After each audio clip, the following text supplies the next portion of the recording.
Hello, Mr. Ramdas. Hearty congratulations. Thank you. Hello, Dad. Congratulations. Thank you. Hello, Dad. எப்போ America போறீங்க? I should get my papers ready. Oh. Sir, congratulations. Thank you. நம்ம ஆபீஸ்க்கு Hello. Thank you. ஆமா, America போறீங்கல்ல? ஏன் விஜய் கூட வரலையா? நான் மட்டும் போனா போது கமிஷன் சொன்னாங்க.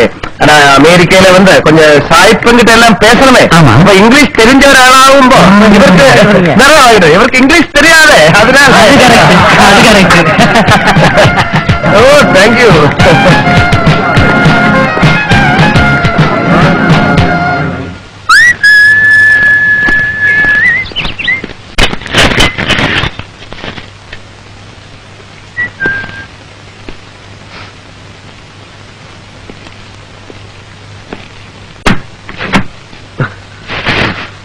നീ എന്റെ ഓഫീസിൽ എന്നോട് പറയാതെ പോകുന്നത്?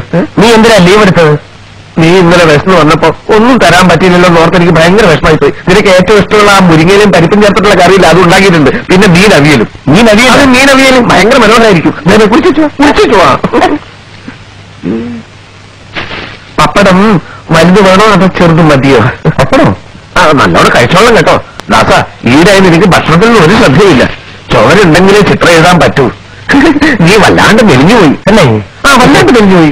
ഞാന് ഈ ബാഗും കുറെ തുണിയൊക്കെ വാങ്ങിച്ചോണ്ട് വന്നു. പെട്ടെന്ന് വിഷം ശരിയാണെങ്കിൽ അമേരിക്ക പോണ്ടേ? അമേരിക്ക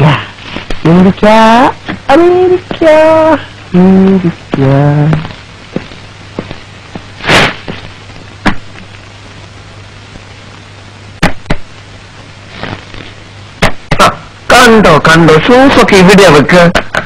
എല്ലാത്തിനും നിന്റെ കൂടെ ഒരാൾ വേണം, എന്നാലേ ശരിയാവൂ. അമേരിക്ക ചെന്നാൽ നിന്റെ ഭക്ഷണവും മറ്റു കാര്യങ്ങളൊക്കെ ആലോചിക്കുമ്പോഴാണ് എനിക്ക് വിഷമം. അതിനൊക്കെ അവിടെ ആരെങ്കിലും ഒക്കെ കാണും. എന്നാലും നിന്റെ ഇഷ്ടാനിഷ്ടങ്ങൾ അറിയുന്ന ഒരാളെ അവിടെ കിട്ടില്ലല്ലോ. പാമ്പിനെ തിന്നല്ലോ നാട്ടിൽ ചെന്നാൽ നാട് കഷ്ണം കഴിക്കണം, അത്രേ ഞാൻ കണക്കാക്കിയിട്ടുള്ളൂ.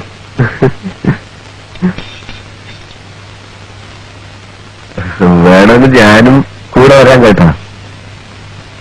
വേണ്ട, നീ നിർബന്ധിച്ച കമ്മീഷണർ സമ്മതിക്കും. എങ്ങനെ? നീ നിർബന്ധിച്ച കമ്മീഷണർ സമ്മതിക്കില്ല. ഞാൻ നിർബന്ധിക്കില്ല. അല്ല, ഈ അമേരിക്കയിൽ പോവാന്നൊക്കെ പറയുന്നത് മനുഷ്യ ജീവിതത്തിൽ ആക്കിയിട്ടുള്ള ഒരു ചേട്ടാണ്. അതുകൊണ്ടാണല്ലോ ഞാൻ പോകുന്നത്. അതുകൊണ്ടാണ്. നീ പറയുകയാണെങ്കിൽ ഡിപ്പാർട്ട്മെന്റ് സമ്മതിക്കും. വിജയ, നിനക്ക് അഹങ്കാരം വളരെ കൂടുതലാണ്. ഞാനൊരു പാവല്ല. അല്ല, ഒരു കീഴുദ്യോഗസ്ഥൻ മേലുദ്യോഗസ്ഥനോട് പെരുമാറുന്ന പോലെ അല്ല നീ എന്നോട് പെരുമാറുന്നത്. ഞാൻ നിന്നെ വല്ലപ്പോഴും ഒന്ന് കോൺസ്റ്റബിൾ എന്ന് വിളിച്ചാൽ നിനക്ക് വലിയൊരു ഇത്. ഇനി നീ എന്നെ പട്ടി എന്ന് വിളിച്ചാലും ഞാൻ മറുത്തൊരു അക്ഷരം മിണ്ടില്ല. ഇല്ലേ? ഇല്ല. പട്ടി എന്തോ പട്ടി എത്ര തവണ വേണേലും വിളിച്ചോ. ഇനിയിപ്പോ അവിടെ ചെന്നാല് കാലത്ത് നിന്റെ എല്ലാ തുണികളും എടുത്തുകൊണ്ട് ഞാൻ വാഷ് ചെയ്യും. നിനക്ക് ബെഡ് കാഫി തരും, പിന്നെ ലഞ്ച്, ഡിന്നർ. ഇനി നീ എന്നെ ഇപ്പൊ തല്ലിയെ പോലും ഞാൻ മറുത്തൊരു അക്ഷരം മിണ്ടില്ല.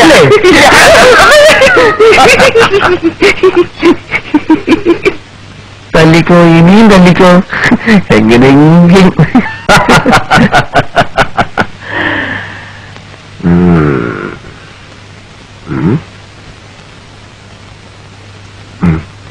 പക്ഷെ നിന്നോടുള്ള എന്റെ പെരുമാറ്റം വളരെ വളരെ മൃഗീയമായിരിക്കും. ഞാൻ നിന്റെ മുഖത്ത് കാർ തുപ്പും, ചെരുപ്പൂരി അടിക്കും, അഴുക്ക് ചാലിപ്പിടിച്ച് തള്ളും. അത്രയുള്ളൂ, ഞാൻ സഹിക്കും. കമ്മീഷൻ സമ്മതിക്കുമോ എന്തോ? നീ വാശി പിടിച്ച അങ്ങനെ സമ്മതിക്കും.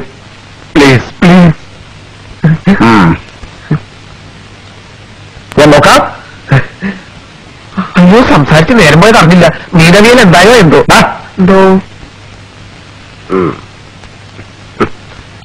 നല്ല കവള്.